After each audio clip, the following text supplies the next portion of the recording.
काम कर सकते हैं। मैं मेरे किसान भाइयों से आज आग्रह करना चाहता हूं, आपसे मैं कुछ मांगना चाहता हूं। मेरे किसान के लिए, मेरे देशवासियों के लिए, ये धरती हमारी मां है। भारत माता की जय बोलते ही हमारे भीतर ऊर्जा का संचार होता है। वंदे मातरम बोलते ही इस धरती मां के लिए खप जाने की प्रेरणा मिलती है।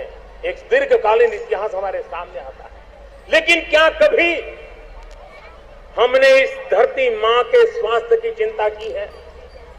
हम जिस प्रकार से केमिकल का उपयोग कर रहे हैं, केमिकल फर्टिलाइजर का उपयोग कर रहे हैं, पेस्टिसाइड्स का उपयोग कर रहे हैं, हम हमारी इस धरती मां को तबाह कर रहे हैं।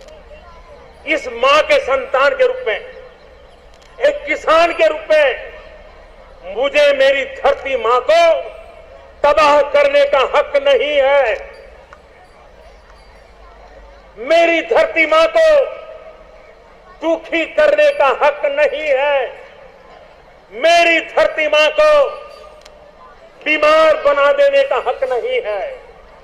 आइए, आजादी के 75 साल होने जा रहे हैं। पूज्य बापू ने हमें रास्ता दिखाया है। क्या हम 10%, 20%, 25% अपने खेत में ये केमिकल फर्टिलाइजर को कम करेंगे? हो सके तो मुक्तिकार अभियान चलाएंगे। आप देखिए देश की कितनी बड़ी सेवा होगी।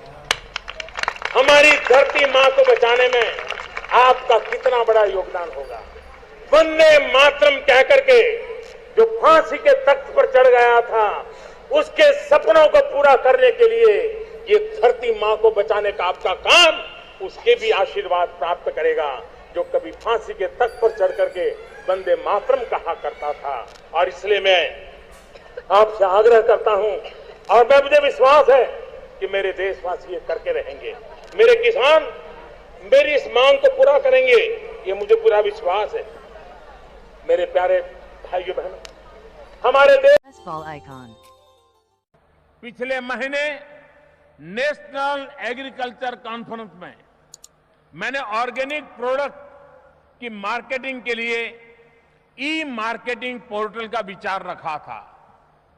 इतने कम समय में आज उसका शुभारंभ होते देख मेरे लिए बहुत ही सुखद अनुभव हो रहा है, और इसलिए मैं विभाग को बहुत बहुत बधाई देता हूं। इस ई मार्केटिंग पोर्टल जैविक यानी कि ऑर्गेनिक उत्पादों को खेत से बाजार तक और बाजार से उपभोक्ता के द्वार तक पहुंचाने में बहुत बड़ा रोल निभाएगा। प्रोडक्ट्स की जानकारी, उसके मार्केट और सप्लाई चेन की जानकारी अब किसानों को और उपभोक्ताओं को आसानी से उपलब्ध होगी। मेरे किसान भाइयों बहनों, ऑर्गेनिक प्रोडक्ट्स पर मेरा जोर इसलिए है क्योंकि ये जितने पुरातन है उतने ही आधुनिक भी है। सच्चाई यही है कि हम दुनिया के सबसे पुराने ऑर्गेनिक फार्मिंग करने वाले देशों में से एक है। आज देश में 22 लाख हेक्टेयर से ज्यादा जमीन पर ऑर्गेनिक फार्मिंग होती है। लेकिन दूसरी सच्चाई यह भी है कि ऑर्गेनिक फार्मिंग के बाद जो अगला स्टेप है वैल्यू एडिशन का, मार्केटिंग का, उसमें हम आज भी पीछे रह गए हैं। इस कमी को दूर करने में ई मार्केटिंग पोर्टल से काफी मदद मिलेगी। साथियों, सरकार परंपरागत कृषि विकास योजना के अंतर्गत ऑर्गेनिक फार्मिंग को पूरे देश में प्रोत्साहित करने में जुटी है। विशेष रूप से उत्तर पूर्व को ऑर्गेनिक खेती के हब के तौर पर विकसित किया जा रहा है। साथियों, एग्रीकल्चर में भविष्य इसी तरह के नए सेक्टर्स की उन्नति किसानों की उन्नति में सहायक होगी। ग्रीन और व्हाइट रिवॉल्यूशन के साथ ही जितना ज्यादा हम organic revolution, water revolution, blue revolution, sweet revolution पर बल देंगे, उतना ही किसानों की आय बढ़ेगी। इस उन्नति में बहुत बड़ी भूमिका निभाएंगे देश भर में फैले हमारे कृषि विज्ञान केंद्र।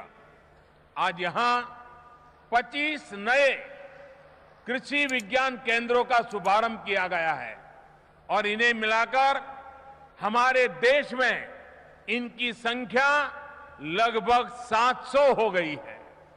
मैं इन कृषि विज्ञान केंद्रों को आधुनिक कृषि के नए लाइट हाउस के तौर पर देखता हूं।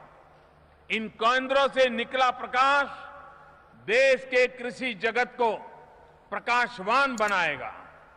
विशेषकर कृषि विज्ञान केंद्र का सबसे महत्वपूर्ण काम है किसान तक नई तकनीक, नई जानकारी को पहुंचाना।